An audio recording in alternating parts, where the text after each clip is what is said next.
Assalamu alaikum wa rahmatullahi wa barakatuh. Pour la deuxième année du collège, la reproduction sexuée chez les plantes à fleurs, la double fécondation. Alors, nous avons déjà vu que l'observation microscopique d'un grain de pollen montre qu'il renferme deux entérozoïdes en plus d'un noyau de la cellule végétative. Bien sûr, en comparaison avec la reproduction sexuée chez les animaux, on a parlé uniquement d'un spermatozoïde contenant un seul noyau. On se demande bien sûr, ou plutôt la question qui se pose, quel est le rôle de ces deux entérozoïdes, en plus bien sûr du rôle de la cellule végétative. Découvrons bien sûr le rôle de ces deux entérozoïdes et de la cellule végétative. Donc pour cela, notre activité 1 nous demande de déterminer le devenir des graines de pollen après la pollinisation. Vous vous souvenez un petit peu, bien sûr, on a parlé de la pollinisation, c'est-à-dire le dépôt des graines de pollen sur les stigmates, effectivement, du pistil. Donc une fois le grain de pollen est déposé sur les stigmates, il trouve des conditions favorables pour germer, effectivement. Notre grain de pollen va germer, il va donner un tube pollinique qui va s'enfoncer à l'intérieur du style en se dirigeant vers l'ovule, comme vers l'ovaire, bien sûr, renfermant des ovules. On constate aussi qu'il véhicule les deux entérozoïdes, donc le rôle de la cellule végétative, c'est-à-dire germer, bien sûr, et donner le tube pollinique qui permet bien sûr de véhiculer, comme je viens de le dire, les deux entérozoïdes qui se dirigent vers l'ovule. Effectivement, une fois au niveau de l'ovule, on constate bien sûr, comme vous allez le voir, donc à ce niveau-là, nous avons déjà dit que l'ovule renferme cette cellule et 8 noyaux. On se demande bien sûr que va-t-il se passer, avec quel noyau nos deux entérozoïdes vont fusionner. Donc nous avons notre noyau de la cellule végétative qui sera détruit, bien sûr, son rôle est terminé, sa tâche est terminée, alors que les deux entérozoïdes, comme vous allez le constater, un entérozoïde va féconder l'oosphère, alors que le deuxième entérozoïde va fusionner avec les deux noyaux, bien sûr, polaires, voilà, du sac embryonnaire. Donc nous avons, comme vous le constatez, une double fécondation. La première, c'est-à-dire la fusion entre le noyau de l'entérozoïde avec l'oosphère, ce qui va donner, bien sûr, la cellule œuf, alors que le deuxième noyau de deuxième entérozoïde, bien sûr, va fusionner avec les deux noyaux polaires. Effectivement. Donc, comme je viens de le dire, nous avons un œuf principal et un œuf accessoire. L'œuf principal, c'est lui qui va donner, bien sûr, notre plantule, bien sûr, par un embryon.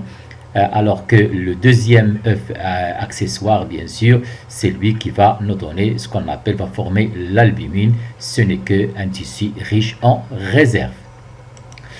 Effectivement, comme je viens de le dire, lorsque les graines de pollen se déposent sur le pistil, elles germent. Chaque grain de pollen en germination forme un tube pollinique qui se dirige vers l'ovaire. Il contient deux entérozoïdes. Notre, bien sûr, comme vous le constatez, notre embryon qui renferme les deux cellules, les deux noyaux polaires. Nous avons notre oosphère, comme je l'ai déjà dit. Bien sûr, de part et d'autre de l'oosphère, on retrouve deux cellules qu'on appelle les deux synergies. Alors que les trois cellules de l'autre côté, de l'autre pôle, bien sûr, on les appelle les cellules antipodales. Donc notre tube pollinique pénètre dans l'ovule à travers le micropyle et il traverse le nucelle, comme nous l'avons déjà vu sur notre document animé, pour atteindre le sac embryonnaire. Au niveau du sac embryonnaire, on assiste à un phénomène de la double fécondation. Donc le premier noyau destiné à féconder l'oosphère, ce qui donnera l'embryon à l'origine de la future plantule, alors que le deuxième noyau va s'unir, va fusionner avec les deux noyaux polaires à l'origine de l'albumine, qui fait partie de la graine et qui servira, bien sûr, comme on va en parler juste après, généralement à nourrir l'embryon.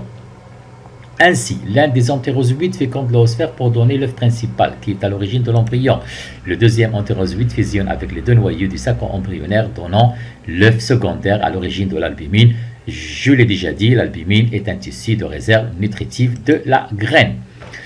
Alors, Comme nous l'avons déjà vu, bien sûr, le grain de pollen, bien sûr, dans ce cas-là, nous avons au niveau de l'ovaire plusieurs ovules. Donc, nous avons 3 grains de pollen qui, bien sûr, qui germent et dans 3 tubes polliniques qui se dirigent vers l'ovaire. Chacun va se diriger vers un ovule, comme vous allez le constater. Notre double fécondation, nous l'avons déjà vu, bien sûr. Voilà. Une fois la double fécondation a lieu, comme vous allez le constater, on voit très bien que notre fleur commence à se faner. Voilà. Effectivement, ceci bien sûr après la double fécondation. Je m'excuse. Voilà. On constate bien sûr que notre fleur se fane et flétrisse, comme vous le constatez, mais l'ovaire va se développer, va se transformer bien sûr. L'ovaire va se transformer en fruit, alors que bien sûr nos ovules bien sûr fécondés seront transformés en graines contenant les embryons. Voilà.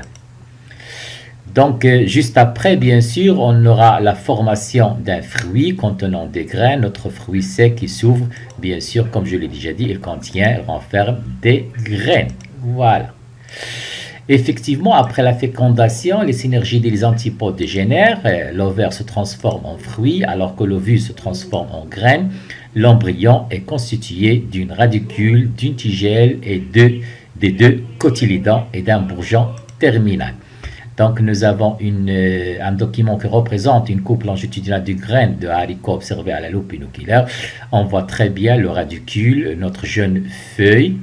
Les 2, ils constituent ce qu'on appelle l'embryon, c'est-à-dire la jeune plantule, alors que bien sûr le tégument de protection, et nous avons nos cotylédons qui constituent des réserves nutritives, bien sûr. Merci.